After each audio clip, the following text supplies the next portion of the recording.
Hello and welcome back to my vlog. A little diversion today because it's what's on my mind. It's about taxes and the IRS and all that sort of thing. And this will probably be brief because I've got to get back to it.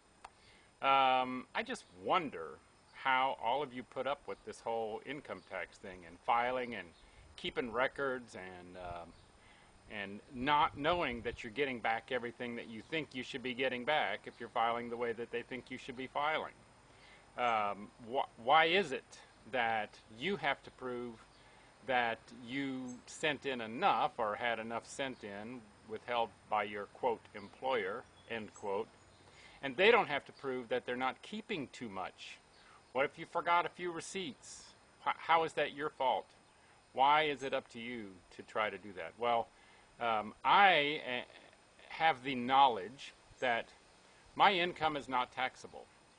Most likely, yours isn't either. If you don't have some federally connected income, you have no federal income tax, because that's what it means. It's an income tax on federal income. Income that you make through some privilege. It's an indirect tax, and it has to do with privilege. So at any rate, for a number of years now, I have been filing what some people call educated returns. One of them, I got everything back. I shouldn't say I should say we. Sherry has been right there with me. And at one point, 1 year we got everything back. Everything, including Social Security and Medicare, or whatever they call it, socialized medicine. A couple years I decided to challenge them on because they were trying to file for me and say that my income actually was taxable. And at one point I just did not pursue it the way I should have. I didn't have the time, and I didn't take the time to aggressively approach it with everything in my power. The Friday before my Monday morning court date, for these 2 years that I challenged them on, I had a call from an IRS attorney down in Cincinnati. He had been trying to get a hold of me for a while, and we talked for a little bit, and I just wasn't prepared to go through with it at court. So, and I don't keep records. So he went through all of the things that he could and decided that we were kind of even. We just called it a draw. I signed some papers. They didn't want any more money from me, and I didn't get any refund. Now, what if I had had all of my records? I'm sure I would have got a refund for those 2 years. So I know this wasn't the best approach.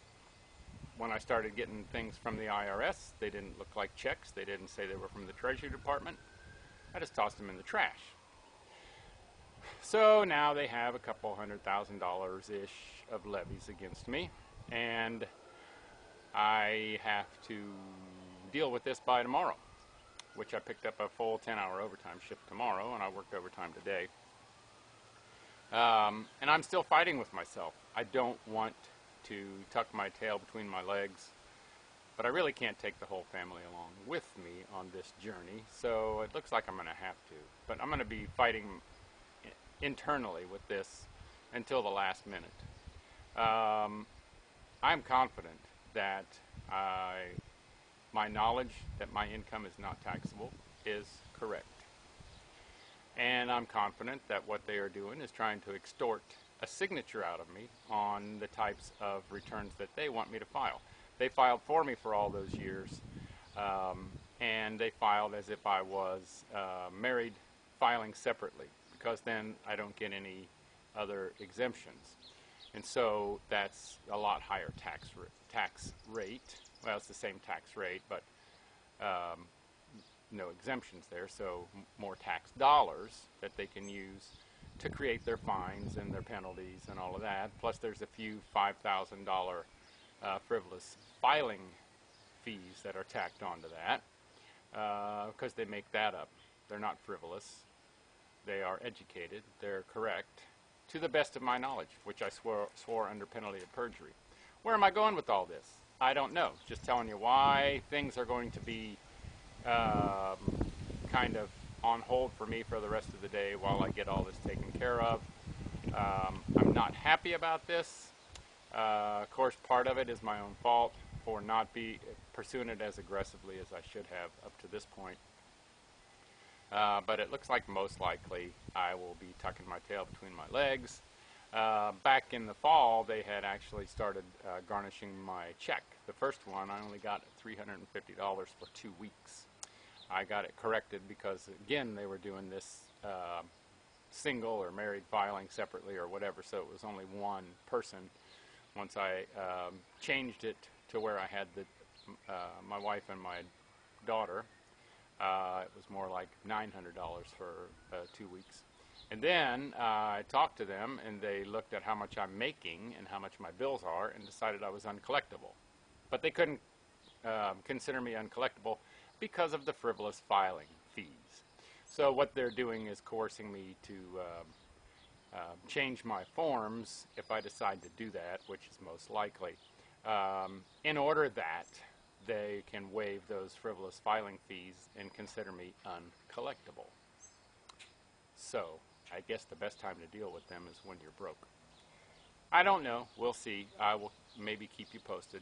And at some point I might provide a link to where there's the whole story of what's been going on. Not the whole story, but a pretty lengthy story of what's been going on in my journey with the IRS. So I think I've rambled on long enough, and I know most of you will probably think I did this to myself, which in a way I did. So enough of that. It's nice that we live in a free country and our tax system is voluntary. Again, I do not have taxable income. I swear that under penalty of perjury. Anything I do sign will be under duress. But you can't say it's under duress because then they don't accept the form. So they duress you all the way to the bank. All right? I guess that's good enough for now. Make it a great day. And bye for now.